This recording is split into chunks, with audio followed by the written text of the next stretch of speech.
Dari Kota Metropolitan Jakarta, saya Peter JKB. Inilah PHP ID Online Learning, webinar paling aktif selama era pandemik ini. Hadir dengan topik-topik aktual terkini, menghadirkan pemateri-pemateri senior dan ahli di bidangnya.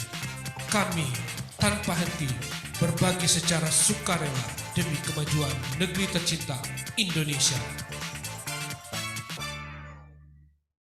Halo, selamat malam member PHP Indonesia. Kita ketemu lagi di dalam webinar paling populer di era pandemik ini. Webinar IT paling aktif, paling rame, paling banyak. PHP ID Online Learning. Saya Peter Kambe di sini. Dan hari ini ada edisi spesial karena memang hari ini saya mendatangkan pemateri yang topiknya sangat tajam kemarin.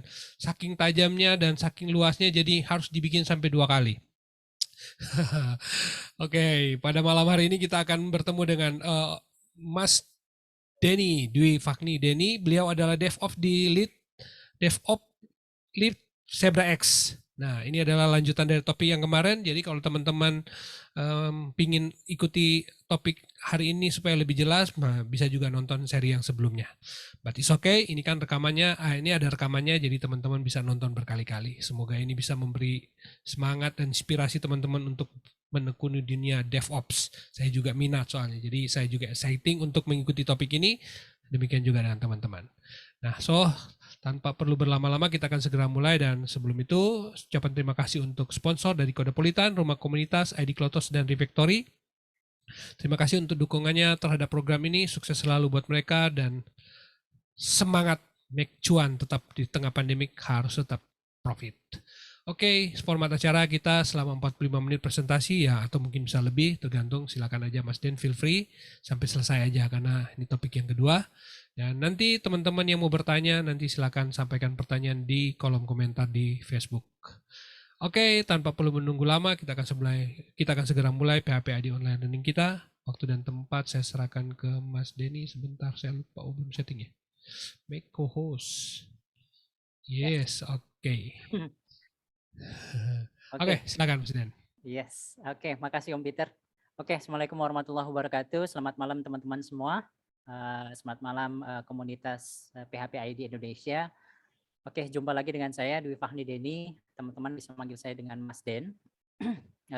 Di pertemuan sebelumnya kita sudah bahas garis besar soal materi ini ya, tentang Laravel Kubernetes EKS Deployment using Terraform dan Helm chart.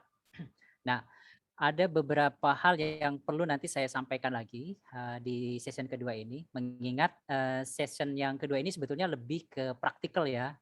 Jadi beberapa teori yang sudah saya sampaikan sebelumnya itu ya saya nggak akan bahas lagi di pertemuan atau di sesi kali ini ya.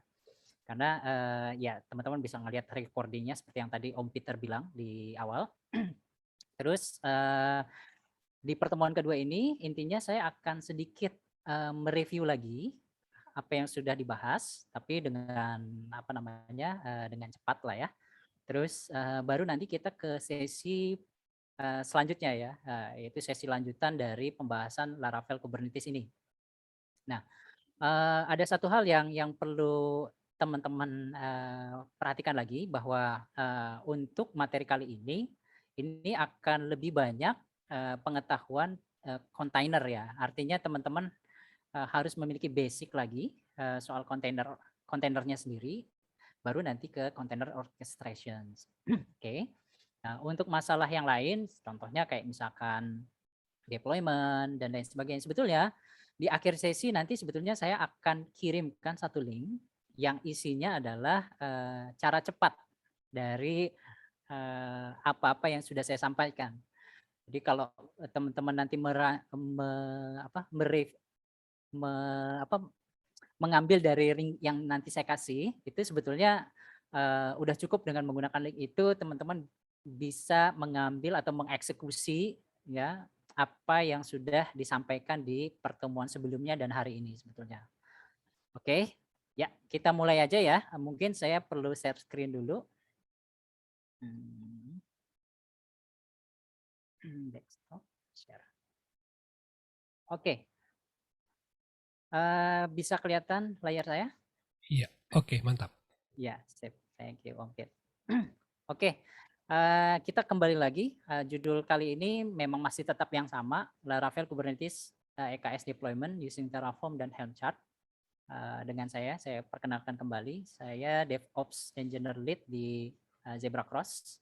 Ya, dan ya ini karir path saya, sebetulnya saya juga balik lagi, saya suka ngopi. Jadi kalau teman-teman ya mau ketemu dengan saya dan kita bisa ngopi bareng someday ya setelah masa pandemik ini berakhir ya, oke, most welcome. Oke, kita mulai lagi langsung karena ini juga bagian dari company profile, saya skip dulu ya. Oke, jadi konten yang kemarin sudah disampaikan itu baru sampai ke using Terraform for Kubernetes atau EKS provisioning ya. 3 materi yang belum yaitu build, push, pull dan container image, Helm chart template for Kubernetes resource, dan nah yang intinya itu yang terakhir nih, deploy Helm chart to EKS. Sebetulnya ke sana. Nah, again di kesempatan kali ini kebutuhan untuk bisa atau memahami materi kali ini sebetulnya ini requirements-nya, pre-requirements yang teman-teman harus miliki. Yang pertama memang harus memiliki authorize AWS konsolnya sendiri dan IAM policies yang di rekaman pertama atau sesi pertama itu sudah saya jelaskan. Nanti di sesi yang kedua juga nanti akan ada sedikit tidak banyak untuk IAM policies karena memang untuk authorize environment AWS ini memang harus membutuhkan policies dari AWS-nya sendiri ya. Terus pengetahuan tentang container registry ya dalam hal ini ECR atau Elastic Container Registry, dan atau di sini garis miring ya kita bisa menggunakan Docker Hub gitu ya. Terus komponen lainnya yang teman-teman harus install di lokal atau di laptop teman-teman atau di PC ya, itu CLI atau Command Line Interpreter ya, antara lain ya seperti ini yang saya sebutkan di sini, AWS, EKSCTL, Docker, Docker Compose, Terraform, Helm, kubectl, dan kubectx gitu ya. Selanjutnya teman-teman juga harus memiliki paling nggak sedikit saja basic Linux command dan networking supaya materi ini bisa tergambar kalau ini tuh saya sedang melakukan komen apa gitu ya, dan mungkin bisa terbayang apa sih yang terjadi dengan networkingnya gitu ya. Selanjutnya soal deployment. Nah, deployment itu penting karena bahasan kita juga berkaitan dengan deployment. Jadi paling nggak teman-teman tahu workflow deployment, bagaimana cara membuat source code di Git, baik itu GitHub, GitLab dan lain sebagainya, provider Git. Dan terus bagaimana cara mengcommit, mempush dan mempull juga ya ke situ. Dan yang terakhir ini paling penting sebetulnya teman-teman. Jadi teman-teman harus benar-benar mengerti soal pengetahuan kontainer ya, atau paling nggak basic container dan orchestration ya, dalam hal ini juga Kubernetes ya. Saya singkat K8S ya. Oke. Dan topik saya again saya ingatkan lagi, saya tidak akan atau mengcoverage di luar ini. Yang saya akan sebutkan CI/CD ya, monitoring, service mesh, dan juga secret config, karena materi ini sebetulnya materi yang cukup panjang untuk dijelaskan di dua sesi ini malahan ya. Jadi teman-teman bisa merefer ke dokumentasi official AWS seperti yang saya sebutkan di AWS code pipeline, terus AWS mesh, app mesh, terus AWS KMS dan lain sebagainya ya. Selanjutnya kita akan mulai ke pembahasan review ya. Oke. Jadi saya sudah membahas soal introduction CKS secara singkat lah ya, dan beserta dengan arsitekturnya. Jadi di sini teman-teman bisa tahu bagaimana cara atau si EKS ini bekerja dari sisi engine-nya ya, seperti itu. Dan di sesi yang sebelumnya saya juga sudah membahas soal Terraform. Dalam hal ini bagaimana sih cara membuat EKS cluster from scratch ya. Jadi dari nol sama sekali nol atau kosong sama sekali sampai terbikin EKS cluster yang sudah dikonfigurasikan dengan privilege atau dalam hal ini roles ya. Dan materi kita di sesi kedua ini justru materi lanjutan yang sebetulnya materi ini akan, kalau di slide saya ini akan mulai dari halaman ke-30. Jadi kalau teman-teman kemarin sempat menyimak ya di sesi yang pertama, itu kita sudah mulai di halaman 30-an atau tepatnya 39. Yaitu dari 60 slide yang akan nanti saya berikan. Kenapa slide-nya banyak? Sebetulnya lebih karena ada potongan-potongan penjelasan yang sepertinya ini perlu masuk sebelum penjelasan yang akan saya berikan ke situ ya. Oke. Dan again nanti setelah materi yang ketiga ini build push pull container image, ya nanti kita baru berkaitan dengan Helm chart-nya dan proses deployment-nya. Oke. Oke, kita langsung mulai aja ya. Untuk mempersingkat waktu, kita langsung mulai ke halaman yang kemarin kita sudah jelaskan. Oke, kalau di slide saya, oh ya, nanti slide saya ini saya akan berikan juga di link yang nanti saya akan berikan. Ya di chat juga bisa ya. Nanti teman-teman bisa melihat slide saya ini plus source code yang nanti saya akan share juga ya. Biar teman-teman juga bisa hands on nanti di luar sesi ini gitu ya. Oke, kita lanjut dengan build push and pull container image. Oke, karena bahasanya adalah container, maka kita harus punya mekanisme untuk melakukan pempackagean ya, kalau bisa dibilang seperti itu ya. Kita membuat supaya kontainer kita ini bisa diambil atau disimpan ya. Pertama disimpan dulu, kemudian diambil sebagai reference untuk deployment kita. Gitu ya.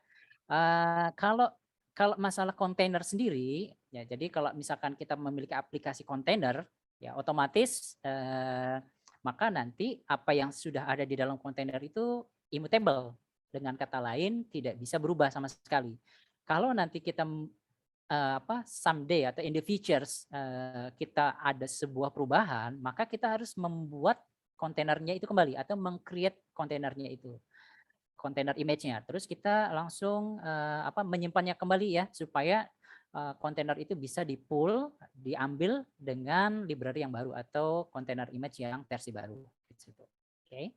Nah, di sesi ini sebetulnya ada dua yang saya akan jelaskan.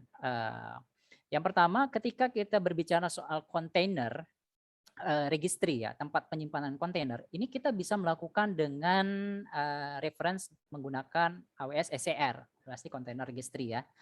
Nah, nanti teman-teman akan membutuhkan berbagai policies. Again, saya katakan karena kita berhubungan dengan AWS, which is itu ada banyak pembatasan resource yang diatur oleh setiap user, maka IAM policy inilah yang sebagai pembatas setiap user yang memiliki akses ke resource infrastrukturnya gitu, atau service-service yang related dengan AWS-nya gitu ya.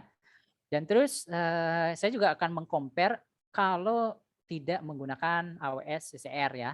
Nah, kita misalkan sudah memiliki kontainer menggunakan Docker Hub, which is itu open source ada, registry private juga ada ya, seperti itu. Dan selanjutnya kontainer yang kita simpan sebelumnya itu kita harus bikin dulu. Nah, gimana cara bikinnya? Sebetulnya ini sudah dijelaskan nanti ada dalam satu script yang saya akan share saja ya, gitu ya, reference scriptnya seperti bagaimana kontainernya. Nanti saya akan jelaskan cara kerja bagaimana membuat aplikasi itu dalam sebuah kontainer. Terus dan di sesi ini juga kita akan membuat kontainer itu menjadi sebuah image yang nanti akan disimpan ke kontainer registry-nya sendiri. Oke. Nah, ini adalah bagian yang utamanya sendiri. Jadi ketika sudah di-build, kita langsung push, simpan ke kontainer yang tadi saya bilang, kontainer registry, SCR atau Docker Hub-nya. Selanjutnya, setelah disimpan, kita harus mengambil kontainer ini. Kontainer image-nya ini ke target EKS kita sebetulnya. Nah, disebutannya pool ya, pool container image. Dan yang terakhir ini sebetulnya materi tambahan ya, ini bonus ya saya katakan gitu ya, karena container vulnerable itu scanning container vulnerable itu sebetulnya related dengan security ya, security concerns. Tapi paling enggak teman-teman bisa tahu gimana sih cara menginspek kontainer kita ini benar-benar cukup aman enggak ya untuk kita jadikan sebagai reference kontainer kita atau image kita buildernya. Oke. Oke, kita langsung saja masuk ke materi poin pertama nih dari build, push dan pull container image. Oke, kita perlu tahu dulu IAM policies untuk ECR ya. Jadi di sesi pertama saya jelaskan tentang policies yang untuk Kubernetes. Nah, sekarang kita related dengan container registry ya. Jadi teman-teman harus memiliki semacam ini custom policies untuk ECR-nya sendiri. Sebetulnya ada standar dari kontainer akses ya, policies dari ECR. Tapi di sini saya menggunakan all resources supaya untuk mempermudah saja buat kita biar apa namanya melakukan POC-nya. Kalau nanti teman-teman in the features ada pembatasan dari kontainer registrinya, which is mungkin tidak perlu menggunakan full access ya, hanya read-nya saja dan lain sebagainya ya. Nah, itu nanti kita bisa apa namanya membuat custom dari kontainer IAM policy untuk ECR-nya sendiri gitu ya. Terus bagaimana caranya login? Nah, di sini saya sudah jelaskan. Kalau kita menggunakan ECR, maka cara loginnya seperti ini. Jadi AWS ECR get login password. Terus region-nya apa? Dalam hal ini saya menggunakan Singapura ya. Jadi masih menggunakan Singapura karena memang AWS region Indonesia belum launching in current moment ya. Terus kita menggunakan Docker login dengan username default AWS, passwordnya dikeluarin nih, password stdin. Dan terus di sini AWS account ID. Nah, di sini ada AWS account ID-nya ya, gitu ya. Dan terus ini alamat ECR-nya sendiri ya. Jadi kalau kita menggunakan region AP Southeast 1, jadi di sini juga harus sama gitu ya. Nah, ketika login sukses, nah seperti ini, login sukses. Itu berarti akses teman-teman ke container registry sudah di approve atau sudah siap dengan proses deployment gitu ya ke situ. Nah, lain hal dengan kalau kita berbicara akses dengan login Docker Hub ya. Jadi kalau teman-teman menggunakan Docker Hub yang open source ya, container registry-nya, teman-teman untuk sekarang Docker Hub membatasi kalau registry atau kita nge-push ke Docker Hub itu harus menggunakan akun user ya. Sebelum-sebelumnya tidak perlu ya, jadi bisa langsung di-deploy. Kalau sekarang kita menggunakan akun user. Supaya apa? Supaya kita bisa mendapatkan token, which is token ini yang akan bisa menjadi source of truth-nya dari CI/CD atau pipeline deployment kita kalau kita menggunakan tools CI/CD gitu ya. Kalau kita CLI yang sekarang ini ya kesempatan session kedua kali ini ya kita cukup dengan ya Docker login saja sih sebetulnya ke situ ya. Jadi ketika kita Docker login, maka setelah autentifikasi berhasil, kita sudah otomatis mendapatkan akses ke Docker Hub Registry gitu ya. Oke, kita lanjut. Nah, seperti yang tadi di awal saya sudah bilang, sebetulnya di sini kita butuhkan yaitu Docker PHP FPM. Karena kan kita berbicara soal Laravel ya. Laravel akan running, Laravel itu kan PHP framework, akan running di dalam server PHP gitu ya. Makanya di sini ada referensinya, nanti bisa klik ya. Itu akan mengacu ke Docker PHP FPM sendiri gitu ya, server dari PHP FPM. Dan setelah itu baru kita akan melakukan proses creating project. Nah, jadi teman-teman kalau melihat seperti ini berarti kita akan mulai from scratch ya project Laravelnya sendiri gitu ya. Jadi ketika apa namanya, ini kita berbicara Laravel from beginner ya, atau from scratch sama sekali ya. Kalau nanti teman-teman sudah punya apa namanya, sudah punya project Laravelnya sendiri atau existing Laravel, maka step ini bisa kita lewatin gitu ya. Yang jelas kita harus memiliki Docker dari engine servernya sendiri gitu ya. Jadi ini mandatory, sedangkan yang ini opsional. Opsional itu untuk existing project gitu ya. Selanjutnya bagaimana? Nah, dari yang si PHP FPM ini kita bakal melakukan build dulu karena kan kita harus bikin package atau kita bikin dulu nih, di build dulu. Setelah di build baru kita akan selanjutnya kita akan push ya sebetulnya. Jadi setelah di build sukses ya, bisa lewat lewat Docker Hub atau kita menggunakan AWS Container Registry ya. Di sini dalam hal ini ECR ya, seperti ini bentuknya. Jadi antara build push dan pull command di Docker ya, baik itu untuk ECR maupun untuk Docker Hub itu sebenarnya sama ya. Yang membedakan adalah paths-nya ya. Dan terakhir ya seperti ini si image-nya seperti yang untuk saat ini kita menggunakan latest ya. Ini akan sama juga ya. Jadi bisa dilihat dari sisi komennya. Oke, lanjut. Nah, ketika build sukses, kita harus menyimpan build image kita, baru kita menggunakan container image ya, container registry, baru kita lakukan simpan nih container image kita ini ke container registry dengan cara push gitu ya, di push ke container registry. Jadi perintah docker push ini sama kayak git push ya, ya seperti ya mirip-mirip lah ya, gitu ya command lainnya. Dan di sini saya sudah cantumkan perbedaan antara Docker push di Docker Hub dan ECR ya.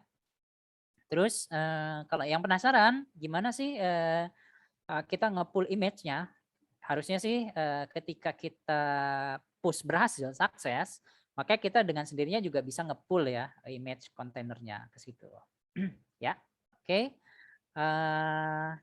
Kita lanjut go through aja dulu ya sebelum kita nanti melihat prakteknya seperti bagaimana. Oke, lanjut. Nah, ini salah satunya related dengan container vulnerability ya. Jadi ketika kontainer kita sudah dibikin, kita perlu melakukan scanning. Ada nggak dari kontainer kita ini yang bakalan potentially dangerous ya dari sisi library-nya gitu ya. Nah, ketika saya melakukan container scanning vulnerable, ternyata memang Laravel Kubernetes yang saya bikin itu ada ada vulnerable. Dan ketika dites, di sini ada nih vulnerable ID-nya, CVE-nya. Dan ini merupakan community atau badan yang khusus untuk menangani potentially atau reporting dari dokumentasi si container vulnerability-nya gitu ya. Jadi kalau misalkan CVE ini nanti teman-teman bisa googling saja. Ini related apa sih masalahnya di mana? Terus selanjutnya kita mitigations ya. Apakah kita layak menggunakan distribusi ini atau ini mungkin untuk keperluan PUC ya sudah cukup lah seperti itu ya. Oke. Dan that's it. Jadi untuk kontainer building, push dan pull sebenarnya sudah selesai ya. Kita akan go through lagi ya untuk selanjutnya di Helm chart ya. Supaya gampangnya nanti ya di akhir sesi kita sedikit PUC kan kontainer push dan pull supaya nggak banyak waktu terbuang. Oke, kita mulai dengan Helm chart. Oke. Jadi seperti yang di sesi pertama saya jelaskan, Helm chart ini sebetulnya salah satu tools untuk membuat deployment kita jadi lebih sederhana sebetulnya. Jadi ada banyak hal, kalau kita ngomong deployment tools ya itu banyak ya di luar. Tapi dengan menggunakan Helm chart kita bisa apa namanya memasukkan pertama mulai dari konfigurasi resource kita untuk aplikasi, terus bagaimana cara request-nya, bahkan sampai apa namanya untuk membuat aplikasi kita lebih scalable ya. Nanti di akhir saya akan kasih lihat kalau di Helm chart ini bisa dengan konfigurasi auto scale gitu ya. Jadi teman-teman kalau pengen tahu auto scale apa nanti bisa googling. Yang jelas auto scale itu mekanismenya adalah untuk men-scale atau menduplikasi dari aplikasi kita menjadi lebih apa namanya reliability ya, reliable. Artinya kalau misalkan kita punya satu aplikasi terus request-nya berlebih pada aplikasi itu, maka nanti ini bakalan tertrigger otomatis supaya di scale baik itu secara horizontal maupun vertikal supaya request atau apa namanya permintaan mengakses aplikasinya tidak sampai terjadi downtime gitu ya ke situ. Oke. Saya langsung masuk lagi dulu ke materinya. Oke. Nah, jadi teman-teman kalau kalau teman-teman mau melihat bagaimana arsitektur dari EKS sendiri untuk Helm chart, ya Helm chart untuk EKS ya, itu seperti ini. Jadi dari Helm juga ini sebenarnya apa yang kayak kemarin itu bisa dengan menggunakan apa namanya Helm CLI. Oke, di sini Helm CLI. Jadi kita bisa menggunakan template seperti ini supaya ini apa namanya struktur dari template-nya sendiri supaya nanti aplikasi dari Helm chart kita itu nanti bisa terorganize gitu ya. Jadi kalau teman-teman lihat balik lagi ke ininya deployment-nya arsitekturnya. Jadi Helm itu berada di sini. Nanti Helm itu yang akan melakukan deployment S3 dengan AWS Container Registry ya. Jadi reference dari Helm ini nanti akan mengambil dari either S3 object atau either S3 object ini untuk bucket-bucket Helm template-nya dari ECR-nya sendiri atau Docker Hub gitu ya ke situ. Oke, kita lanjut dulu aja ke Helm chart-nya. Oke, yang tadi saya sudah jelaskan soal templating sendiri. Nah, untuk template sebetulnya si Helm chart itu memiliki apa standar sendiri ya. Jadi ada chart-nya sendiri, ada values. Dan chart-nya sendiri itu isinya merupakan summaries dari semua template yang akan digunakan gitu ya. Jadi ada definisi resource, ada definisi yang tadi auto scale dan lain sebagainya. Sedangkan values di sini adalah sesuatu yang bakal kita ganti gitu ya, atau yang kita inject ke dalam template-nya gitu ya. Ya, sama seperti Helm. Jadi ada Helm Mine, ada yang lain-lain ya. Terus ada variables dan lain sebagainya. Ada backend. Nah, itu adalah script atau namanya bisa dikatakan sebagai blok dari aplikasi yang kita bisa inject di dalamnya untuk API-nya. Nah, ini seperti itu juga. Oke, selanjutnya yang diperlukan untuk Helm chart ini sebetulnya mirip seperti Laravel ya. Laravel itu kan ada composer ya, composer libraries. Jadi untuk pertama kita harus ngambil repository dulu supaya Helm chart ini kita ambil dari repository mana gitu ya. Ibaratnya kalau misalkan kita mau apa namanya melakukan ataupun melakukan instalasi lah ya, instalasi third party Helm-nya itu kita mengambil dari ya repository yang sudah beredar atau sudah ya sudah dibuka source-nya dari komunitas gitu ya. Dalam hal ini saya menggunakan Bitnami ya. Gitu ya, situ. Nah, selanjutnya si Helm ini ketika kita melakukan list ini berarti kita akan mengambil list atau list di sini adalah Helm yang terinstall atau library repository Helm yang terinstall di dalam lokal kita. Sedangkan update atau Helm chart add ya, ini harusnya add ya. Itu adalah untuk mengambil repository tambahan gitu ya. Dalam hal ini di sini Ingress Nginx gitu ya, ke situ. Ya, kita lanjut dulu.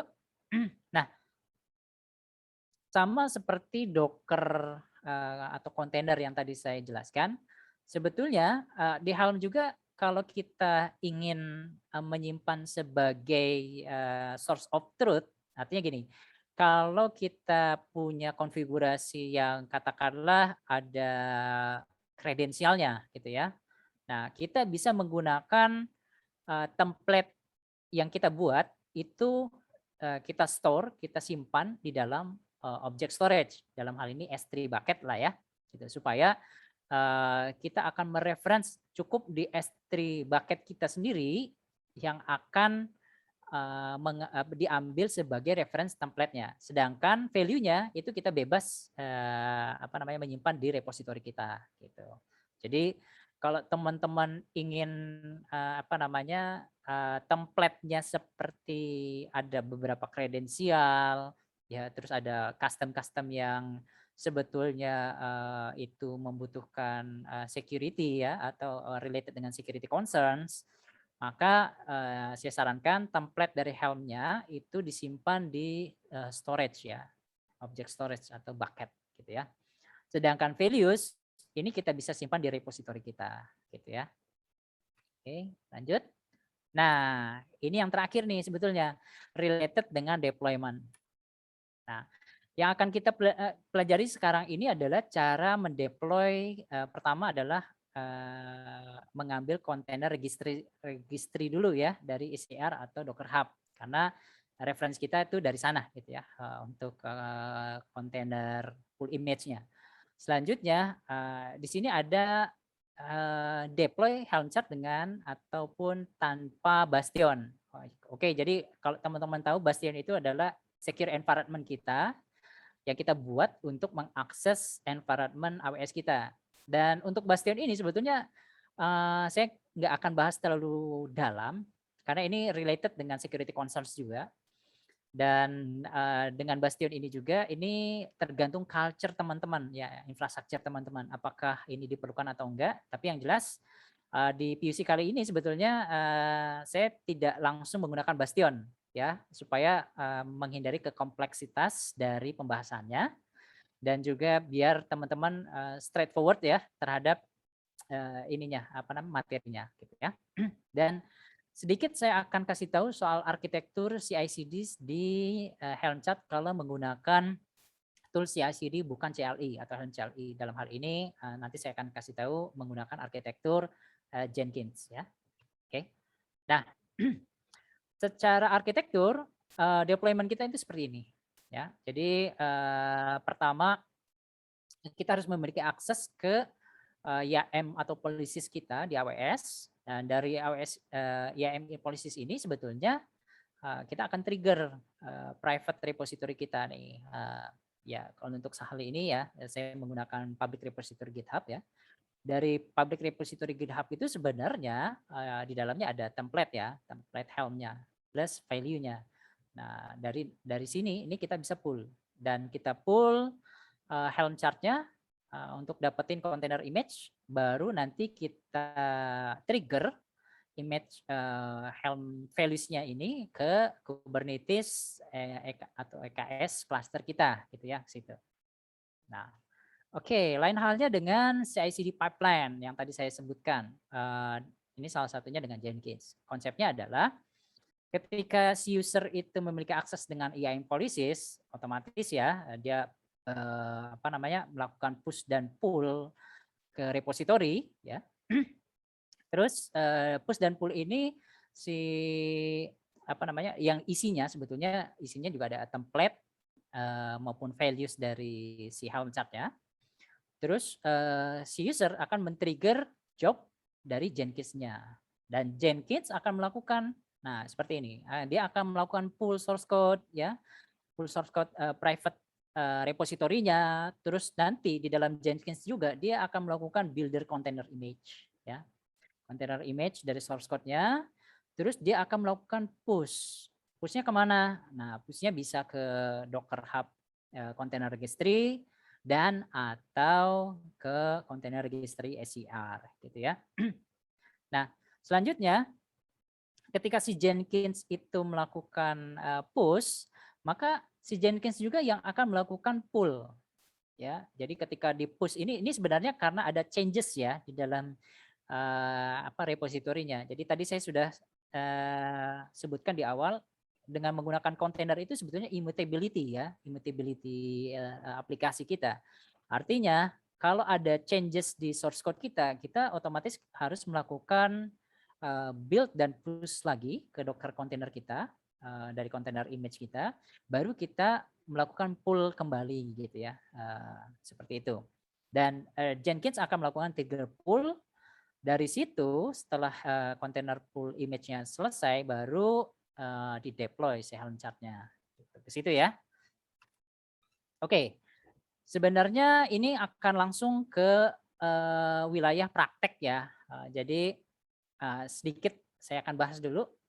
Jadi untuk yang sekarang ini, kita lihat dulu nih ada pre-requirement environment untuk deployment Helm chart ini ya. Yang pertama jelas kita harus list dulu ya repositori yang kita punya. Terus kalau kita menggunakan third party, ya tadi saya sudah jelaskan ada third party tambahan nih kita masukin ya ke lokal repositori kita. Nah, ketika sudah masuk ya sudah berhasil lah ya edit to our repository ya di lokal.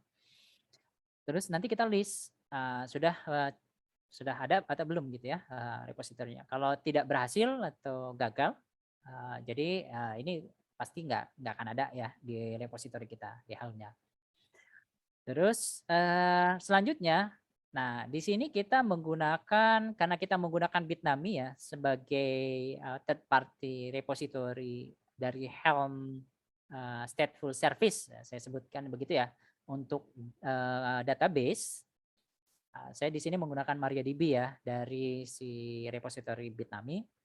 Nah, kita tinggal install nih. Cara installnya begini. Nah, install MariaDB ya ini Helm release-nya, nama release dari Helm-nya sendiri. Terus nanti otoris. Nah, di sini saya langsung inject saja. Di sini ada inject password ya. Sebetulnya kalau misalkan teman-teman nggak mau menginjek password, ini kan kelihatan ya pasti di lokal mesin kita. Itu bisa juga nanti di bawahnya saya jelaskan itu menggunakan repository ya values gitu. Oke. Repository values. Jadi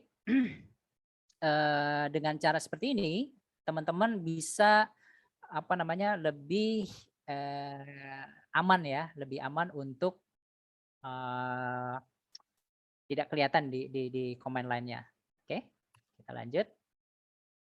Nah, ketika si MariaDB itu atau si Helm chart-nya itu ke deploy ya, nah terus kita akan melakukan cek kalau si pods-nya MariaDB atau database kita ini sudah running atau belum. Jadi kalau misalkan sudah running ya seperti ini bentukannya. Run gitu ya. Terus pertanyaannya adalah bagaimana cara mengaksesnya. Nah, kita bisa mengakses langsung seperti kontainer pada umumnya di Kube ya. Gitu ya. Kalau di Docker kontainer kan Docker exec min IT ya, min IT ya. Nama kontainernya apa? Terus akhirannya kita pakai bash atau shell script apalah ya. Ada bash, ada sh, ada ash. Itu tergantung dari teman-teman punya reference kemana ke Docker repositorinya atau OS repositorinya. Kalau teman-teman pakai Alpine Linux, maka belakangnya menggunakan ASH gitu ya. Nah, kalau di sini ini ini akan sama juga dengan yang tadi saya jelaskan. Jadi kita masuk ke dalam kontainer Kube-nya dengan cara seperti ini, atau kita menggunakan exec langsung nih. Kita nggak tahu ini bisa jadi si kontainernya itu apa namanya, bisa bus, ASH atau SH ya, ya kita seperti ini. Dan dari situ kita bisa melakukan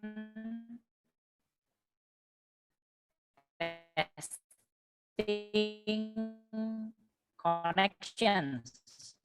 Jadi oke. Nah, oke, di sini kenapa kok ada panjang seperti ini ya? Jadi teman-teman, kalau ketika kita melakukan deployment pods ya, deployment Kube, itu semuanya akan menggunakan domain lokal ya, service SVC cluster lokal gitu ya. Jadi kalau teman-teman apa namanya, memiliki aplikasi, ini udah otomatis dari si Kubernetes-nya apa, meregistrasikan domain lokal gitu ya, ke situ ya. Nah, kalau yang di sini Laravel Dash App itu adalah merupakan namespace-nya, sedangkan MariaDB yaitu pods-nya. Jadi urutannya begini, pods, namespace, DNS-nya gitu ya. Dan jangan lupa database-nya ya seperti biasa nih, root-nya apa, password-nya apa, user-nya apa, user yang akses, password-nya apa, dan database targetnya itu apa. Gitu. Oke, nah seperti ini. Jadi saya kasih gambaran ketika kita masuk ke dalam kontainer database di Kubernetes MariaDB-nya itu akan sama seperti ini, ya. Oke.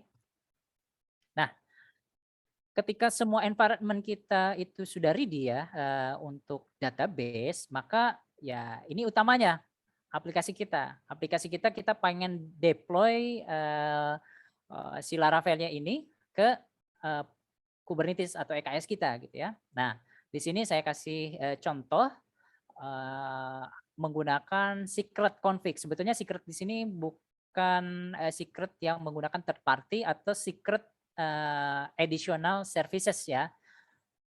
Services dari baik itu AWS sendiri maupun third party yang tadi saya bilang menggunakan secret config ya. Tapi di sini ini adalah secret yang terintegrasi dengan Kubernetes secara config standar ya. Nah, di sini karena kita menggunakan environment variable di container, maka nanti yang kita inject di secretnya itu yang related dengan container variable ya, secretnya. Ya baik itu merupakan app key, terus database, ya database bisa opsional ya, tapi di sini saya apa namanya gunakan ini atau kelompokkan nama database-nya sendiri itu sebagai secret, usernya dan passwordnya, juga hostnya. Jadi host yang akan kita pakai itu sebenarnya host yang kita dapat dari sini, ya, DNS host. Oke, DNS internal host dari Kube-nya. Nah, selanjutnya untuk value, nah value-nya sendiri itu sebenarnya aplikasi kita sendiri ya. Jadi ketika kita selesai membuild container image, ini ada ya saya simpan sebagai di sini ya, zero code Laravel Kubernetes ini sebagai container reference ya yang akan di-pull oleh si Helm-nya supaya nanti bisa di-deploy ke EKS cluster kita, gitu ya. Dan hal-hal yang seperti ini yang seperti environment variable ini yang tidak terlalu membutuhkan kredensial khusus ya. Jadi kita bisa masukin sebagai values-nya. Sedangkan yang secret, nah ini kalau bisa itu disimpan sebagai variabel saja ya. Variabel di CI/CD ya. Kalau di GitHub ataupun di repository kita ini jangan dicantumkan kredensial ya. Itu sebagai security concerns. Oke, lanjut. Nah, gimana caranya kita ingin melakukan deployment? Ya seperti ini sebetulnya. Helm install ini adalah rilisnya nama aplikasi kita yang nanti di Kubernetes dan terus value-nya apa, secret-nya apa gitu ya. Dan mengambil dari repository mana gitu ya. Terus akan ditempelkan ke namespace resources-nya itu di mana juga gitu ya ke situ. Nah, ketika nanti kita selesai men-trigger ini, otomatis nanti ya seperti ini bentuknya. Ke deploy gitu ya. Nah, nanti kita tinggal memvalidate ini running atau enggak gitu ya, situ. Dan oke, yang ini saya akan jelaskan kalau ternyata ada perubahan dari values kita, baik itu perubahan mungkin repository maupun yang di awal saya sudah jelaskan soal keterlibatan auto scaling system atau apa namanya HPA ya, eee, yang sudah ada atau terbundle dari si EKS-nya sendiri ya, atau si Kubernetes ya. Jadi di Kubernetes itu sudah ada auto scaling system. Jadi kita tinggal apa namanya, mendefine-kan di Helm chart kita apakah auto scale itu akan terjadi. Kalau terjadi itu, bagaimanakah ketentuannya. Nah, di sini kalau, di sini saya kasih contoh, kalau nanti, si aplikasi kita itu bakal ke-trigger scale, maka yang pertama paling enggak itu, pods kita harus terdiri dari satu. Maksimal pods kita itu, maksimalnya 2 di sini ya. Dan terus dia akan terutilize, atau ter-trigger ketika CPU, ya di dalam pods-nya ini, itu akan ter-trigger 80-an% gitu ya, atau memori yang ter-trigger juga 80-an% gitu ya, situ. Nah, jadi auto scale ini udah ada tuh, di dalam Helm chart kita. Selanjutnya, kalau kita menggunakan node selector, nah teman-teman harus tahu juga node selector itu fungsinya buat apa, untuk, sebetulnya untuk apa, menspesifikan, jadi kalau node node itu, secara the whole global ya, node kita di EC2 instance-nya, kita menggunakan EC2 instance walaupun EKS, tapi kita ingin menspesifikan kalau misalkan aplikasi back end, seperti yang penjelasan di sesi yang sebelumnya, itu menggunakan node misalkan Laravel dash backend.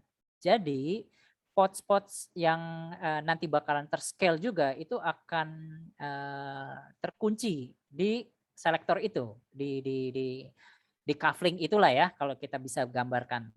Jadi kalau kalau kita, gambarkan sebagai sebuah komplek rumah, maka, node selector ini adalah coupling-nya gitu ya, ke situ ya. Jadi nggak akan kemana-mana tuh, di alamatnya di sini aja gitu ya, si resource-nya, penggunaan resource-nya. Dan terus kita juga bisa meng-custom ingress-nya. Jadi kalau teman-teman nanti related dengan TLS ya, atau apa namanya, HTTPS connections-nya, SSL-nya, maka kita perlu mendefine, ingress ini sebagai bagian dari, values kita. Sebagai contoh kalau misalkan kita ingin menggunakan application load balancer yang which is, itu wajib untuk, front end, karena memang, di Kubernetes standarnya kan menggunakan NLB ya, dan NLB itu tidak memiliki kemampuan untuk mem-force redirect HTTPS ya. Jadi kita harus menggunakan di layer application load balancer gitu, ke situ ya. Kecuali NLB-nya ditempelkan menggunakan Nginx ingress gitu ya, ke situ. Oke, nah itu bebas saja tergantung kebutuhan, tapi di sini again saya menggunakan ingress tapi dengan perspektif bukan apa namanya ILB ya, ke situ. Oke, lanjut. Dan ini proses, updates-nya ya. Jadi kalau misalkan ada updates kayak sebelumnya sebelumnya secret-nya itu masih secret dev misalkan ya. Sedangkan yang akan kita deploy adalah, aplikasi productions. Maka nanti kita tinggal deploy saja secret-nya untuk productions. Oke. Dan ketika kita deploy maka nanti di sini ada revision nih. Revision itu, changes yang terjadi kepada, rilis aplikasi kita nih di Helm chart-nya. Oke. Dan ya kayaknya cukup segitu ya kayaknya, untuk penjelasan apa namanya, penjelasan, secara teorinya. Paling nanti kita ada session untuk, sedikit, apa namanya, saya kasih contoh buat melakukan, eee, apa, untuk melakukan deployment ya, ke situ ya. Oke oke, eee, kita coba dulu Om Pit, apa kita bisa lanjut?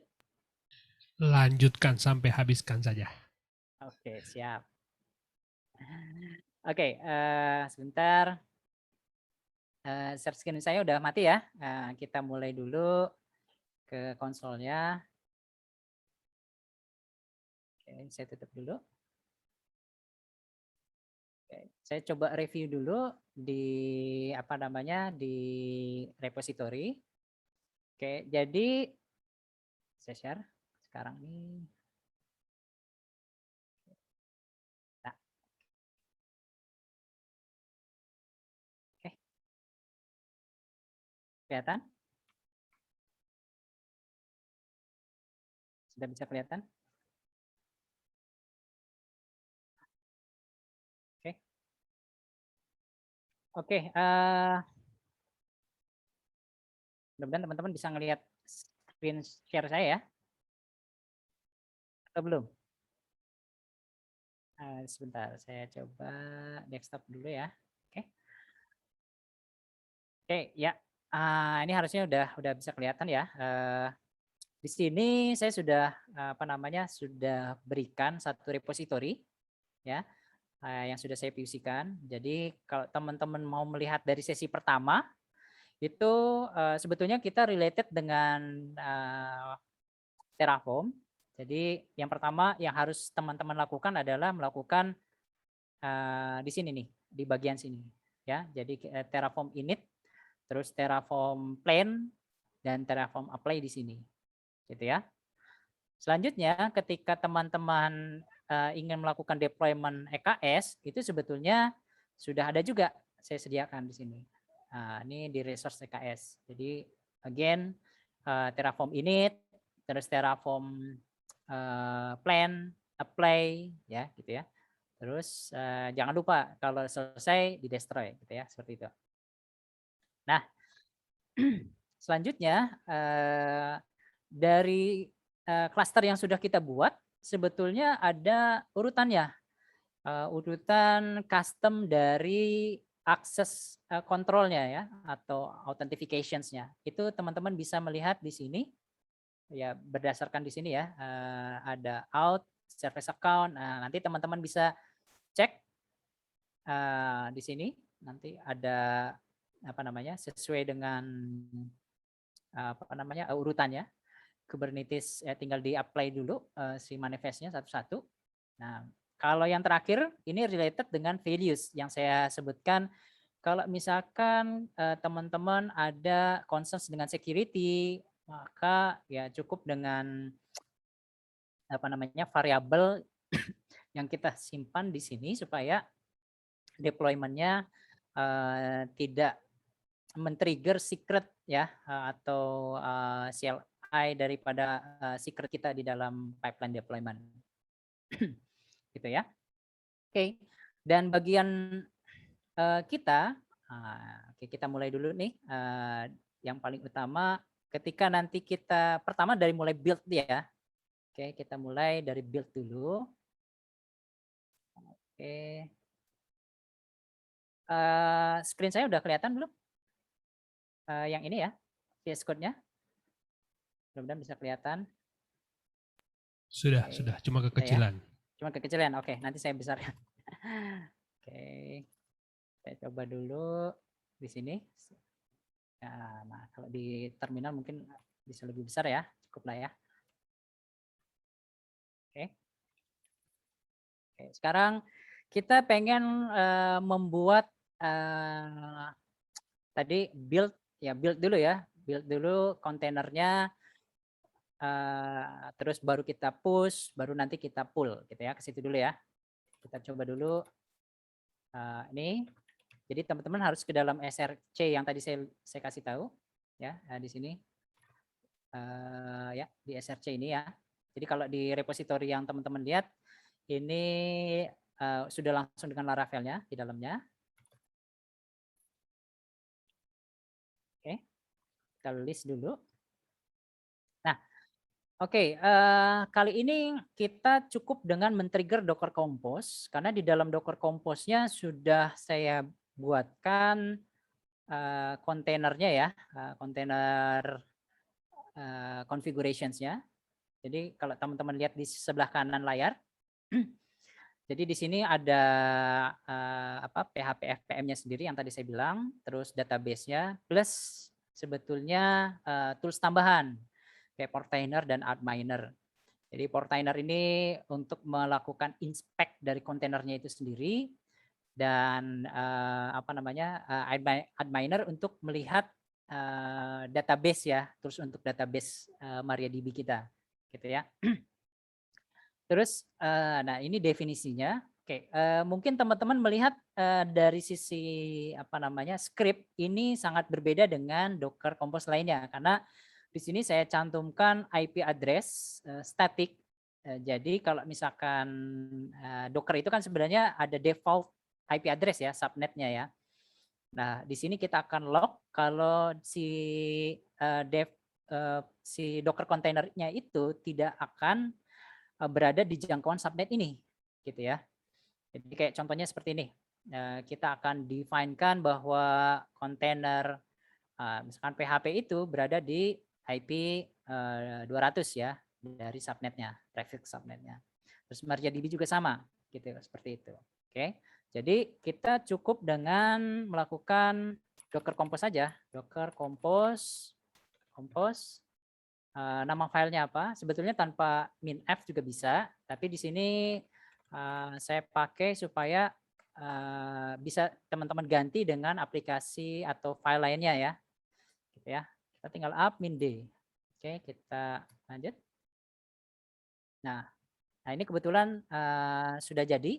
Jadi ketika up and down ini sudah tertrigger nih ya, semua yang ada di sini ya, Docker Compose configurations. Oke, kalau mau melihat ya kita bisa lihat Docker images-nya. Apa saja? Nah, seperti ini. Ya. Oke, untuk sementara saya coba saya coba rebuild ulang ya.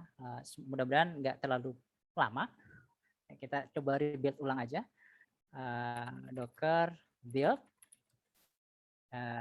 ini. Misalkan kita kasih nama PHP ID slash ini karena kita menggunakan container registry Docker Hub, misalkan PHP ID Kubernetes. Ya. Oh ya, depannya minte ya. Oke. Nah, ini kita sedang melakukan building nih. Ya. Jadi kita akan pull dulu. Nah, selesai, gitu ya. Nah, kita akan melihat images, kita les. Nah, ini harusnya sudah ada PHP ID nih, ya. Gitu ya, sudah ada. Gitu ya. Nah, selanjutnya ya karena ini sudah sudah ada, ya kita nggak usah lagi melakukan pooling lagi ya. Ya, kita tinggal push Docker kita ke container registry Docker Hub kita ya, yang sudah kita registrasikan. Ulang lagi. Nah, Docker push. Ya, kita akan melakukan push ke sini yang tadi. Ini ya. Dengan tag latest ya, tetap ya. PHP ID tag-nya adalah latest. Nah, kita tunggu sampai selesai ya, sampai si kontainer ini terpull dengan benar. Oke, nah ini sudah. Oke, ini kira-kira sih sebetulnya 5 sampai 10 menit ya, tergantung connections kita ke Docker Hub-nya sendiri. Kita tunggu aja.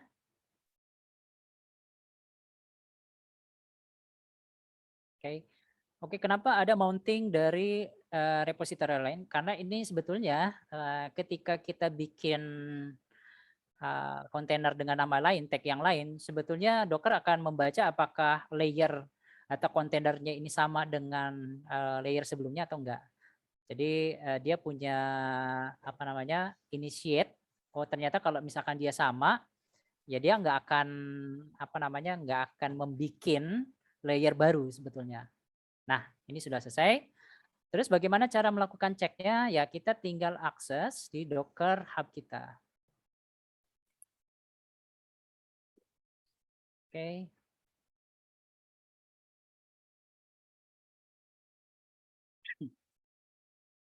Nah ini sudah ada nih. Oke. Untuk apa namanya? Untuk sekarang ini ya si policies dari si Dockernya sendiri ya. Ketika kita Docker push, otomatis sebetulnya posisi kita repositorinya itu dalam private ya. Jadi teman-teman nggak usah khawatir kalau tiba-tiba ke push ke Docker apa namanya Docker registry Docker Hub itu dia otomatis dalam kondisi yang private ya. Sebelum kita membukanya untuk publik dia nggak akan terekspos ya keluar. Begitu. Oke, kita lihat. Nah, di sini kita bisa setting make to public ya. Kita lihat make to public. Oke, kita tes. Public.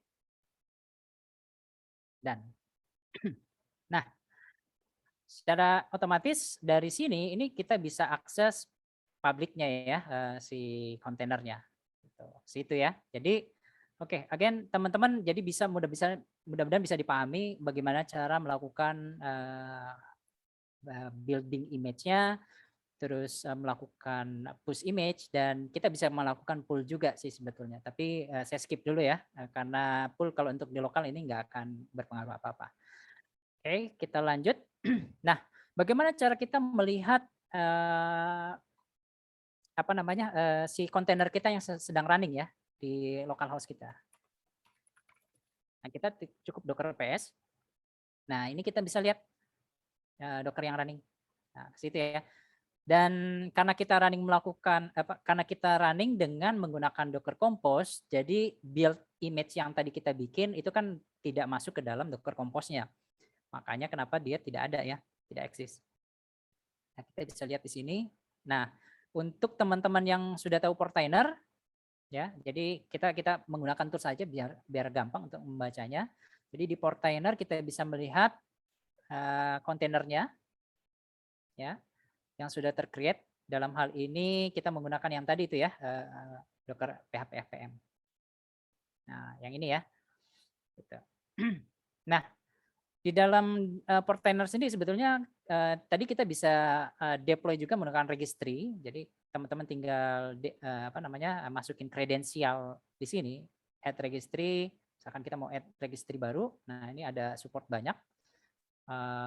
Ya Docker Hub-nya apa, username-nya apa, dan password-nya apa. Nanti tinggal kita apa sama dengan deploy by CLI ya, seperti itu.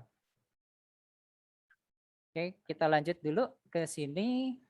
Jadi kalau ini sudah terdeploy, sebetulnya kita tinggal melakukan apa namanya klik di sini ya untuk tahu kalau ini si kontainernya sudah running.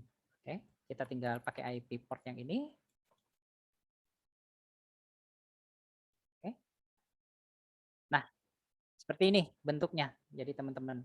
Jadi kalau teman-teman melakukan deploy container yang tadi menggunakan Docker Compose, sebetulnya sudah langsung terkoneksi dengan database. Ya, jadi welcome page-nya saya ubah sedikit sebetulnya supaya kita bisa tahu kalau ini kita menggunakan database lokal lah ya, dev lah ya ke situ. Nanti database productions-nya kita akan lihat lagi. Oke. Dan selanjutnya kita coba masuk ke Helm. Helm-nya. Ini.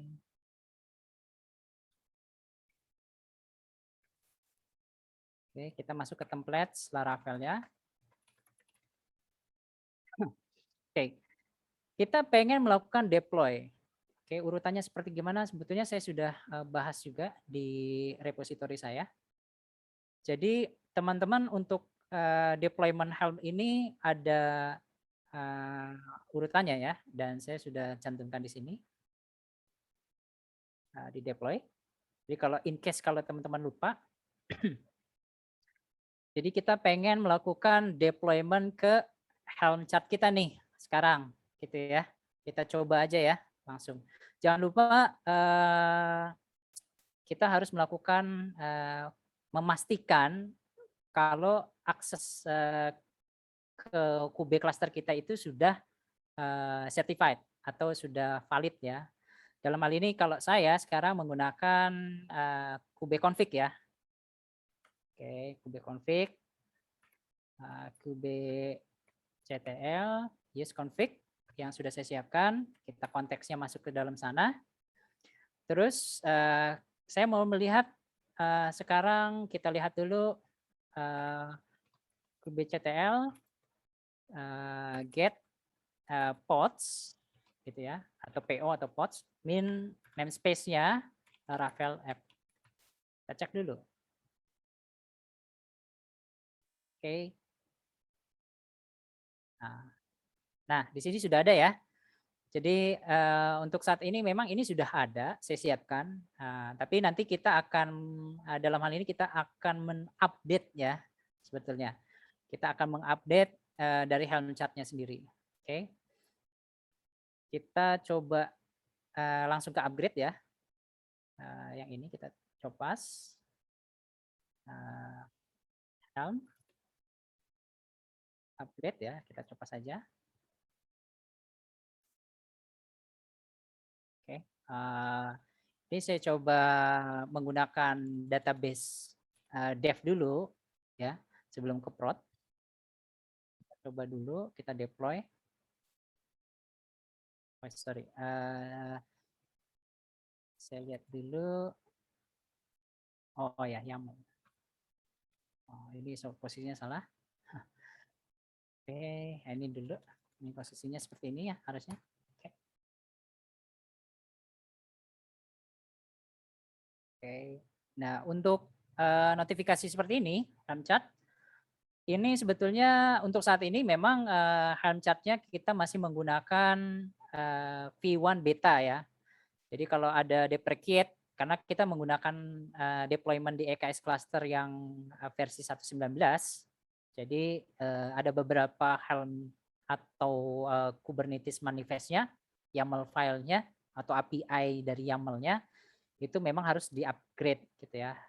Sebetulnya source code ini sudah di testing di Kubernetes yang lebih rendah ya sebelumnya. Gitu. Nah, ini sudah ketika di di deploy ini sudah ada nih revisionsnya, gitu ya. Dan bagaimana cara kita melihat servisnya? Nah, ini sudah ada nih caranya, service Helm-nya. Jangan lupa namespace. Nah, kita lihat dulu. Nah, ini sudah ada. Nah, jadi kalau teman-teman lihat di sini, jadi kita bisa melakukan atau akses ke Laravel kita itu di Elastic Load Balancer ya, atau Elastic IP-nya. Gitu ya. Kita coba buka saja. Jadi kalau kita buka, nah seperti ini. Nah, di sini sudah jelas ya, Laravel Dev gitu. Ya. Dan ini sebenarnya masih separuh jalan teman-teman. Jadi kita belum mengintegrasikan domain sama SSL kita, TLS-nya. Gimana caranya? Oke, kita coba dulu lagi. Kita coba ganti dulu aja ya. Kita coba ganti dari dev ke prod. Kita coba ganti dev ke prod dengan secret yang prod. Ya, kita coba deploy ulang.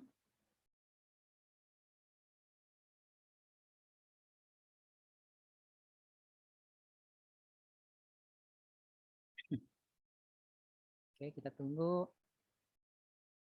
Oke, nah ini udah naik ya. Dari tadi kan 34, sekarang udah 35 naiknya. Oke, kita lihat, kita refresh saja. Nah, ini database connection sudah berganti ke prod. Begitu teman-teman ya. Oke, selanjutnya bagaimana? Selanjutnya kalau kita ingin mengintegrasikan TLS kita atau SSL kita ke dalam apa namanya, ke dalam domain kita. Jadi kita pengen meraping si Elastic IP ini menjadi sebuah domain gitu ya. Di awal saya sudah jelaskan soal bagaimana meregistrasikan name server root 53, root 53 ke dalam load balancer ya. Ya, sekarang tinggal kita praktekin. Bagaimana caranya? Oke, kita coba lihat dulu. Again ke tadi. Oke. Jadi kita harus install dulu nih, teman-teman. Kita harus install dulu Nginx ingress-nya supaya kita dapat load balancer-nya ya. Ketika load balancer-nya sudah, maka yang diperlukan adalah kita bikin sertifikatnya. Certificate manager untuk SSL-nya ya, gitu ya. Supaya nanti kita bisa mendapatkan SSL yang valid gitu ya, situ. Dan again ikuti saja petunjuk yang di sini ya. Tinggal kita create namespace-nya, terus kita install certificate manager-nya, dan tinggal kita apply ingress dan productions-nya gitu ya. Oke, kalau teman-teman lihat di sini kita balik lagi ke template-nya. Jadi production ingress-nya dulu kita buka. Nah, ingress-nya ya seperti ini. Jadi saya punya apa namanya domain gitu ya, dan ada subdomainnya yang akan terintegrate dengan TLS SSL Let's Encrypt dalam hal ini ya, gitu ya. Dan nanti kita akan force kalau si SSL-nya itu akan ke ngambil port yang 80 gitu ya. Jadi kalau teman-teman aplikasinya berada di luar 80 ya kita harus masukin lagi port yang berbeda gitu ya ke situ. Terus selanjutnya setelah kita apply, nah kita lihat lagi productions-nya, Azure. Nah kita buka. Nah ini baru related dengan certificate manager-nya. Jadi teman-teman harus masukin dulu email address teman-teman plus akses ke Let's Encrypt dalam hal ini SSL direktorinya ya gitu. Baru kita deploy sama-sama. Dan deploy-nya seperti apa? Nah, kita tinggal apply yang tadi, script yang tadi itu ke dalam Kube kita. Gitu ya. Dapatlah Nginx load balancer-nya. Oke, kita cek seperti ini.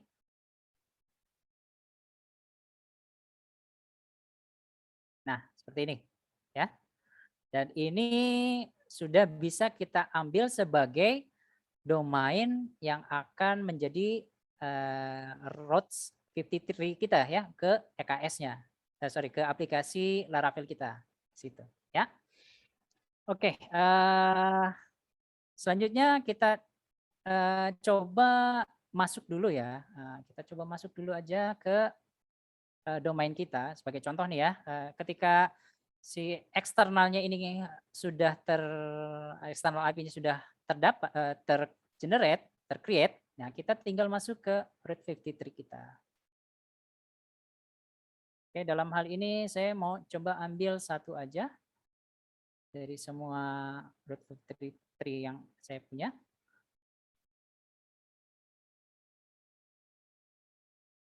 Oke, yang tadi online ya. Oke, langsung. Layarnya perlu diperbesar ya. Nah, ketika nanti kita create host ya, kita create dulu tadi. Oke, nah ini ya. Itu kita akan mereferensikan ke sini. Gitu ya. Jadi kita tinggal kalau ini domain utamanya, kalau subdomainnya ya kita tinggal tambah develop aja gitu ya. Nah, kita tinggal changes kalau misalkan ganti ya ini ada 2 load balancer ya, saya punya. Nah, kita pakai yang tadi tuh Nginx ingress yang dari awal. yang kita dapetin. Nah, ini yang tadi itu sebetulnya load balancer aplikasi Laravel-nya, sedangkan yang ini engine egg-nya. Jadi kita pointing ke engine egg-nya gitu ya. Kita pakai yang di sini gitu ya. Kita save. Nah, ketika kita save, maka domain kita ini sudah ready, teman-teman. Jadi kalau kita tes ya, kayak tadi, nah ini sudah ada TLS-nya. Oke, situ. Ya, jadi routingnya itu dari mulai engine X di sini, baru masuk ke apa namanya, ke root 53 kita daftarin. Gitu. Dan terakhir ya ketika semuanya sudah, maka kita harus cek pods-nya. Cek pods-nya, kita cek pods. Ini sebetulnya sudah ada ya tadi ya, sudah running nih. Kalau misalkan repository kita ada error, di sini nanti akan ada status yang berbeda, gitu ya. Dan satu lagi, karena kita memulai dengan database yang baru, ya Laravel prod, ya database-nya, kita perlu yang namanya migrate database-nya. Diambil dari mana? Diambil dari pods-nya. Ya, gitu. Kayak misalkan kita masuk ke Docker Docker kontainernya sendiri, ya kita bisa langsung execute ya migrate-nya. Nah, dalam hal ini kita menggunakan, nah ini panjang nih, jadi kita bisa ambil dari sini exec, kubectl, exec. Nah, yang kita ambil apa? Laravel pods-nya. Kalau di sini berbeda ya, karena kita sudah regenerate ulang. Ya, terus apa saja? Jangan lupa namespace. Oke, dan kita langsung minus-minus di sini adalah minus-minus bus ya, komennya. Oke, kita langsung migrate. Oke, kita tunggu. Oke, nah ini kebetulan sudah termigrate ya.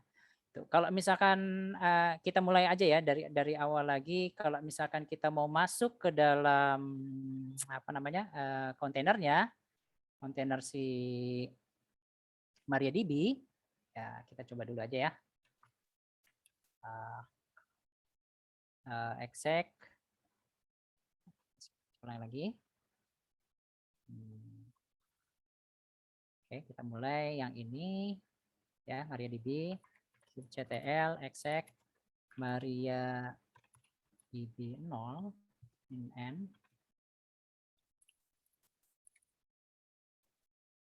Itu aja dulu ya, kita masuk. Minus-minus, min n ya. Oke, misalkan ini bus aja dulu, masuk ke bus. Oh, ini coba kita masuk aja dulu ya. Min p, ya, gitu ya. Bisa nggak ya? Nah, oh ya, satu hal lagi di apa namanya di MariaDB itu sebetulnya connections kita itu tidak boleh dari atau restrict di localhost ya sebetulnya. Ini kebetulan pas saya dapatnya restrict. Jadi kalau misalkan teman-teman mau ngambil dari apa namanya dari klien ya kita tinggal akses ke kliennya. Oke, sebentar. Komennya cukup panjang. Jadi kalau teman-teman mau lihat itu ada di slide ke ini ya di MariaDB-nya preparations.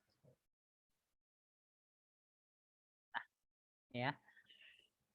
Kita mau masuk ke dalam kontainernya sendiri. Oke.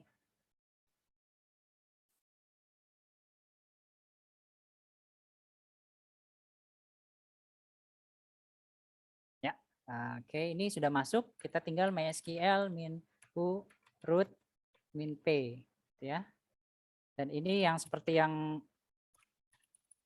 saya sudah bikin secret password lah ya passwordnya. Nah ini sudah masuk nih.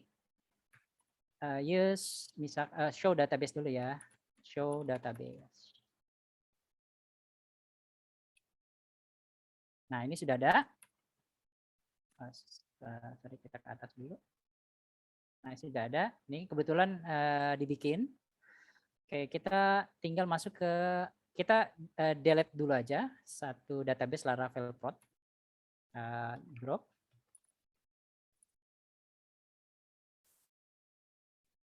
Ya, kita oke. Sudah tidak ada, kita create lagi ya.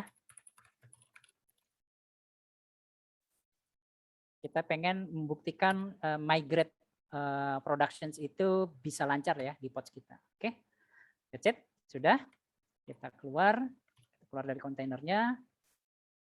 Oke, kita mulai lagi yang tadi. Oke, kita mulai. Sekarang kita coba akses Kube-nya atau migration script-nya. Kita ulangi lagi. Get pods ya, ctl get pods-nya n.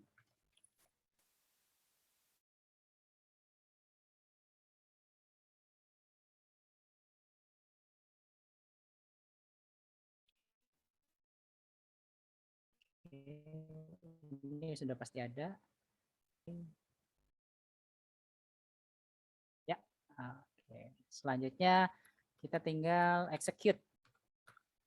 Ya, execute dari migrations kita ya. Execute, ulang. Nah, selesai.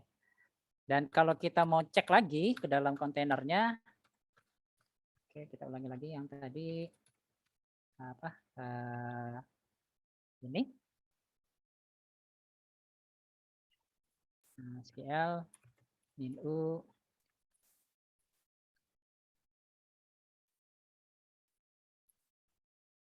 ya, use Laravel prod, ya kan, show tables. Nah, sudah ada ya. Oke, jadi itu aja teman-teman. Sudah bisa kelihatan ya deployment kita yang cukup panjang. Sebetulnya memang di awal itu panjangnya adalah mempersiapkan dulu ya environment. Tapi setelahnya ketika kita sudah sudah siap ya infrastrukturnya, maka nanti kita tinggal mendeploy saja selanjutnya gitu ya. Oke, paling itu saja nih Om Pit. Kayaknya memang 1,5 jam nih ya. Luar biasa. Tapi udah kebayang ya situ ya dari sisi ya, prakteknya. Memang hari ini saya terusin aja lah, udah tanggung daripada mau diputus lagi. Lanjut aja bablas. Iya. Memang pertanyaan juga mungkin nggak akan banyak-banyak hari ini karena saya berharap teman-teman yang sudah bertanya di sesi pertama bisa ngikutin dan oke, paling ada satu pertanyaan doang karena dia minta request by PM lagi malah dari Agung Darmanto. Nanti saya akan bacakan setelah beberapa pesan yang mau lewat dan Mas Denny boleh istirahat minum sebentar. Oke. Ya. Oke, PHP Online Learning terselenggara berkat kerjasama PHP Indonesia dengan sponsor-sponsor tentunya dari Kodepolitan sebagai platform belajar pemrograman secara online berbahasa Indonesia yang dikembangkan khusus untuk membantu generasi muda belajar dan berlatih pemrograman agar kompetitif di era industri 4.0. Dan dari Rumah Komunitas, ya. Rumah Komunitas sebagai pelopor merchandise inovatif di Indonesia menyediakan custom pakaian sesuai keinginan, berkualitas dan tanpa minimum order. Dari ID Cloud Host sebagai penyedia layanan web hosting provider berbasis SSD dengan berbagai pilihan lokasi data center dibangun tahun 2015 telah melayani berbagai kebutuhan dari berbagai segmen mulai dari profesional, SME, korporasi besar dengan lebih dari 100.000 customer. Terakhir dari Refactory yang adalah perusahaan teknologi informasi yang berkomitmen untuk memberdayakan masyarakat dengan mengenalkan mereka terhadap dunia pemrograman karena Indonesia adalah negeri besar dengan potensi sumber daya digital yang dapat berkontribusi dalam transformasi digital dunia. Oke, kita langsung masuk ke sesi tanya jawab, cuma satu pertanyaan aja yang kita mau baca hari ini. Karena panjang bener topik kita hari ini. Dari Agung Darmanto. Mana pertanyaannya? Oke. Tanya Mas Den, bagaimana menghandle Laravel cron dan Kui di Kubernetes? Oke, thank you banget Om Pit. Oh, tadi sorry banget ya mute ya. Mas Agung Darmanto, wah ini pertanyaannya cukup bagus. Mungkin saya perlu tanya lagi, di sini Laravel cron-nya itu di Laravel-nya atau di Kube-nya sendiri? Nah ini pertanyaannya beda ya, spesifik. Apakah itu engine di Laravel-nya atau kita menggunakan service Kube-nya? Oke, saya akan jawab dua-duanya sih sebetulnya. Jawab Oke, aja dua-duanya deh. kalau misalkan ya lebih enak begitu ya. Ya, Iya. oke. Kalau untuk menghandle Laravel cron dan apa namanya tadi di queuing, sebetulnya kalau kita mau serahkan ke internal Kube sendiri, bawaan Kube, untuk cron sebenarnya ada atau scheduling, tapi untuk queuing itu nggak ada, gitu ya. Jadi kalau Mas berharap kalau apa Kube sendiri ya secara umum itu ada queuing, itu engine-nya memang tidak ada. Gitu. Tapi kita bisa menambahkan queuing di dalamnya, gitu ke situ. Ya. Terus mengenai schedule, jelas karena dia container orchestration itu udah pasti ada, gitu ya. Gitu. Schedule-nya. Oke, saya mau coba kasih lihat contoh. Ya, ini pertanyaan bagus dan ini enaknya praktek ya sebetulnya. Tapi saya akan kasih lihat soal sebuah tools yang saya biasa gunakan sehari-hari nih apa namanya untuk menjebatani pertanyaan Mas ini ya, schedule kah atau apa namanya Kui. ada queuing, secret lah ya seperti itu ya. Ya saya coba share dulu. Sini. Oke, saya share. Bisa kelihatan nggak ya? Ya. Bisa kelihatan ya? Oke. Yang ini ya sebelah kanan ya. Saya perbesar aja deh. Oke. Bisa kelihatan ya? Ya. Nah, di sini saya menggunakan satu tools yang mungkin recommended buat yang lain juga ya. Jadi saya bisa melakukan apa namanya tadi perintah-perintah tadi itu tanpa menghafal ya atau tanpa melihat cheat sheet-nya itu di sini gitu ya. Jadi kita menggunakan Laravel IDE. Tapi to be honest untuk ini jangan digunakan di productions grade level ya karena ini tanpa ada apa namanya tanpa ada confirmations lagi begitu changes itu langsung productions gitu ya. Jadi kalau untuk POC saya harap sih ya untuk belajar ya bisa melalui tools yang seperti ini ya. Oke.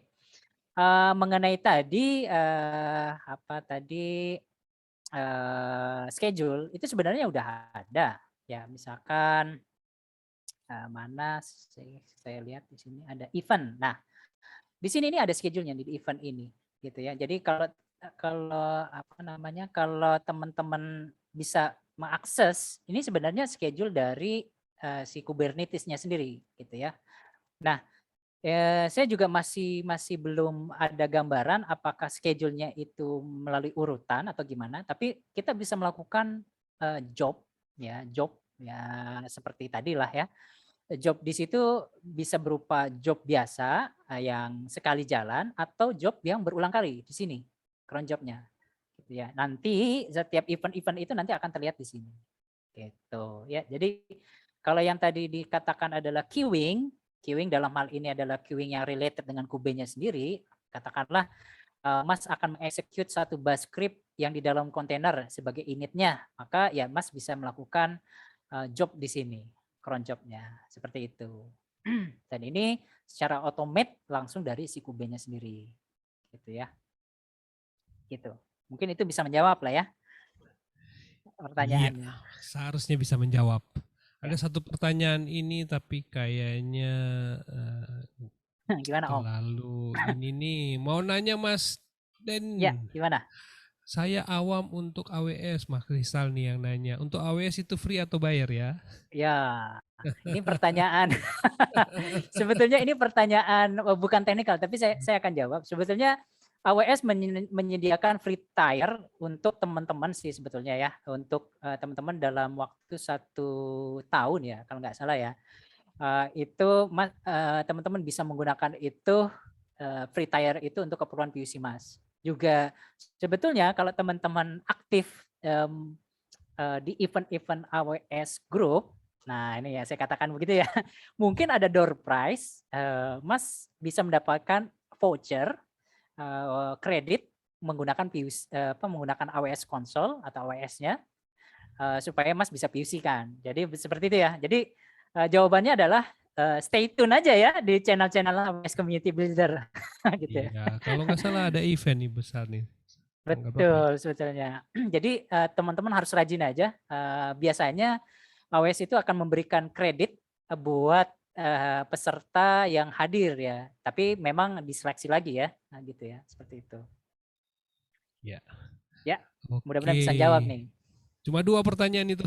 Cuma 2 pertanyaan ya, nggak Ya, 2 apa-apa. pertanyaan aja dan kita akan langsung masuk sesi ketiga mungkin. Oke, ini Mas Denny mungkin ada semacam kesimpulan dari topik yang sudah kita bahas hari ini Oke. dan ya untuk motivasi buat mereka untuk belajar. Silakan. Oke, teman-teman, kita sebetulnya cukup panjang sebetulnya. Saya melihat ada satu komen yang cukup bagus. Ini sih cocoknya buat bootcamp. Ya, sebetulnya memang lebih baik di bootcamp atau mungkin untuk lebih detail ya, untuk lebih detail masuk ke training secara intensif ya. Di AWS sendiri sebenarnya sudah ada training EKS selama 3 hari sebetulnya. Tapi kalau di sini karena kalau kita lihat dari sisi keperluannya, makanya ada beberapa segmentasi yang terlalu detail di EKS, jadi saya bypass dulu supaya esensinya adalah kita ingin mendeploy aplikasi kita sebetulnya ke situ. Oke. Dan satu tips dari saya sebetulnya untuk belajar itu sebenarnya satu hal forget everything. Jadi yang pertama yang harus dikerjakan itu forget everything. Jadi kalau kita pengen belajar, jadi kita harus masukin motivasi ke dalam kita, ke dalam pikiran kita. Kita seolah-olah ini sesuatu yang baru dan ini pasti bisa kita capai. Artinya sesuatu kerumitan-kerumitan di belakangnya itu kita harus forget gitu ya, seperti itu. Itu yang pertama. Karena itu yang akan memotivasi sebetulnya. Karena ada istilah yang bisa dikatakan wah Kubernetes itu terlalu advance atau expert ya untuk deployment dan lain sebagainya. Sebetulnya itu balik lagi ke kebutuhan dan kebiasaan. Dan yang kedua, keep try ya. Saya punya konsep sabar.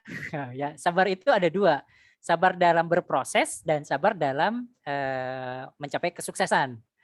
Artinya kalau kita sabar dalam berproses ya mau nggak mau kita harus trial error itu lebih lama.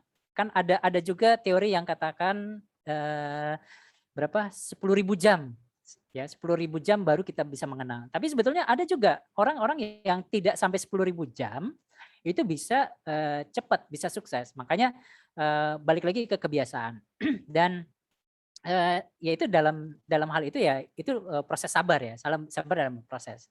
Dan yang kedua adalah sabar dalam sukses. Artinya ketika kita sudah sukses melakukan, kita udah achieve apa yang sudah kita terima gitu ya. Dalam hal ini kita sudah belajar, udah sukses mendapatkan materi EKS. Kita bersabar jangan cukup gitu. Sabar itu dalam hal ini jangan cukup sampai di situ. Gitu. Jadi kita harus terus lagi dan belajar lagi gitu ya. Dan sabar dalam kesuksesan itu sepertinya nggak ada limitasinya, nggak ada batasannya. Artinya kalau misalkan teman-teman satu goal sudah terpenuhi, maka teman-teman harus membuat satu loncatan goal lain lagi gitu ke situ. Jadi terus belajar sampai ya nggak usah jangan puas dengan keadaan gitu, seperti itu. Dan yang terakhir ya untuk yang seperti ini ya, komunitas-komunitas belajar seperti ini, teman-teman harus aktif dan intens. Artinya kalau teman-teman katakanlah ada sebuah use case yang teman-teman mau research, mungkin bagi sebagian orang ada yang lebih familiar dengan dokumentasi, tapi ada sebagian orang yang lebih enak bertanya kepada komunitas. Nah, kalau saya poinnya adalah tergantung. Yang pertama bisa jadi dari komunitas itu teman-teman bisa mendapatkan insight lebih dibanding dokumentasi, karena bisa jadi dari komunitas itu mendapatkan pengalaman yang experience di lapangannya itu jauh lebih banyak gitu ya, seperti itu. Bahkan mungkin bisa dikatakan ya ada sesuatu yang trik yang jauh lebih cepat dibanding kita membaca buku, seperti itu ya. Jadi yang pertama forget everything, kedua sukses sabar dalam berproses dan sukses mencapai kesuksesan, dan yang ketiga keep intense atau keep in touch dengan community. Paling itu saja sih sebetulnya ya. Wonderful, makasih. Mungkin ada teman-teman yang penasaran, mungkin mau bertanya, mau kontak Mas Den, apakah diperbolehkan, dan kalau jika iya, kemana?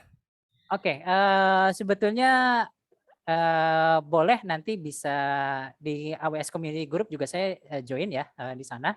Jadi nanti Mas bisa tepok saya di situ, di Telegramnya, di PHP Community ID juga ada, di email pribadi pun ada, yang sebetulnya sudah ada ya di repository yang saya bilang ini di sini.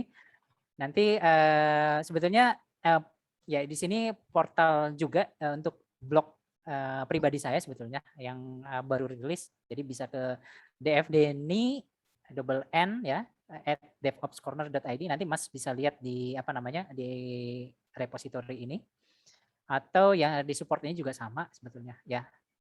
Jadi teman-teman bisa yang delivery pertanyaan, atau bahkan mungkin someday ada kongko-kongko ya itu boleh juga sebetulnya. Great, wonderful. Oke, terima kasih Mas Den untuk sharing kita malam hari ini yang super panjang tapi menarik banget. Semoga ini teman-teman bisa dapat pencerahan. Mas Jimmy sampai bilang, ini kalau yang sudah kuasa ini langsung dapat S1 katanya. Benar-benar ya, topiknya komplit banget. Satu semester cuma dikasih dalam 2 kali pertemuan. Baik. Oke. Kayak gitu seperti tadi, itu informasi teman-teman. Jadi kalau misalnya nanti ada tanya-tanya, Mas Den juga ada aktif kok di komunitas. Jadi silakan nanti komen di thread video ini, nanti kita dari AWS Community Builder akan sama-sama bantu untuk teman-teman yang pingin penetrasi lebih banyak di lingkungan AWS. Yes, oke. Thank you banget nih Mas Den. Oke, thank you banget teman-teman sekalian semuanya. Thank you udah hadir. Terima kasih juga udah Om Peter ya, udah memberikan kesempatan buat saya untuk speech di sini ya. Sukses terus teman-teman, jaga kesehatan, kita masih panjang ya pandemiknya ya. Mudah-mudahan bisa ketemu lagi di pertemuan selanjutnya, dan stay tune di AWS Community Builder. Oke, ya oke teman-teman, kita akan ketemu nanti di PHP dengan Mas Den di topik-topik yang berikutnya, karena saya sudah todong memang. Jadi Mas Den akan rajin ngisi di kita. Oke, sebagai pengumuman teman-teman, di bulan November ini kita akan ketemu dengan pemateri-pemateri dari lingkungan akademi, dan minggu depan kita akan ketemu dengan Indra Caidir dari UBSI, minggu berikutnya kita akan ketemu dengan Sandika Gali dari Unpas, terus kita akan ketemu dengan Om Cahyo Darujati dari Narotama, dan terakhir dari Om Hercules dari STMIK Palangkaraya. Jadi minggu ini, bulan ini bulannya akademi, jadi pematerinya semua dosen-dosen. Oke. Dan masih ada undangan untuk teman-teman yang mau jadi pemateri di bulan ini sudah penuh, bulan Desember nanti edisi Female Geek juga sudah penuh, Januari berarti. Kita akan ketemu di Januari kalau teman-teman yang mau isi di s.byphp.id/jadi-pemateri. Januari juga sudah penuh, Februari berarti. Oh my God, penuh sekali jadwal PHPAD Online Learning.